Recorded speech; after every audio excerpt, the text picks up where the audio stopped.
Kendrick Perkins at Marcus Spears nagkasagutan dahil kay Anthony Davis.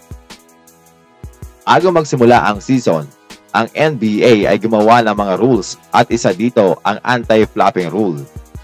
Sa laban ng Warriors versus Phoenix Suns ay nasampulan ang isang player ng Phoenix Suns, walang iba kundi itong si Josh Okogie.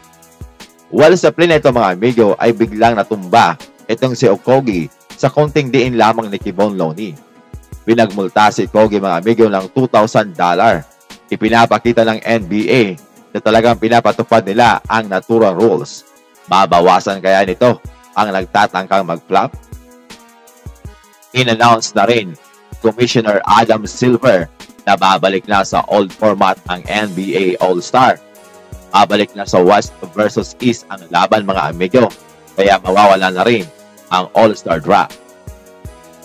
Marami naman ang bumatiko sa naging performance ni Anthony Davis. At nangunguna dito si Stephen A. Smith mga amigo.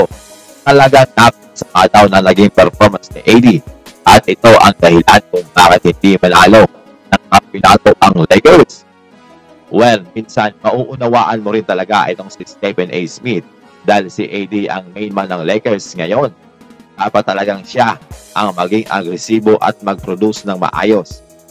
Grabe ang expectation sa kanya, kaya ganito ang mga kritisismo na natatanggap niya. Kumbaga, kilala mong magaling na player, bakit hindi gawin every game? Sinabi pa ni Stephen A. Smith ang mga sinabi ni AD noon sa Media Day na excited na silang makalaban ang Denver Nuggets at talagang pinag-uusapan nila ito ni The King LeBron James, pero ang resulta ay malayo sa inaasahan. Nadismaya nga itong si Stephen A. Smith mga amigo. Ayon pa dito kay Colin Cowherd, si AD daw ay parang milkshake machine ng McDonald's. Kapag gumagana ay talagang napakaganda. Pero usually 50% lang daw mga amigo. Meaning, laging sira siguro ang milkshake na sinasabi nitong si Colin Cowherd. Maging si Nick Wright mga amigo ay napaisip din dahil pinanood niya daw ang buong second half ng laro. So, nagkaroon daw siya ng idea na i-trade si AD dito kay Joel Embiid. Sabi talaga ang epekto ng bad performance ni AD sa opening game. Marami na ang masamang komento na nagsisipaglabasan.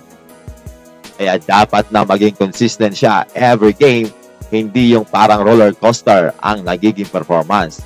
Kayo ba, napaisip din na i-trade itong si Anthony Davis kay Joel Embiid? Kaso ayon sa mga reports, ang pwedeng puntahan ni Joel Embiid ay ang New York Knicks. Nag-init pa itong si Kendrick Perkins dahil kinocrucify daw ng kanyang mga kasamahan sa ESPN etong si Anthony Davis. Dahil nagkasagutan sila ni Marcus Spears, isang analyst ng ESPN. Ayon kay Spears, kapag ang player kahit saang liga kapag sumasahod ng $40 million ay dapat na i-expect ang mga harsh at napaka hindi makatarungang kritisismo dahil ang mga tao daw ay nag-i-expect na mag-perform ka ng maayos. So, ano sa palagay niyo mga amigo? Sino kaya kina Marcus Spears at Kendrick Perkins ang tama dito? So, first game pa lang naman ito at marami pang chance si AD na patunayan na mali ang kanyang mga kritiko.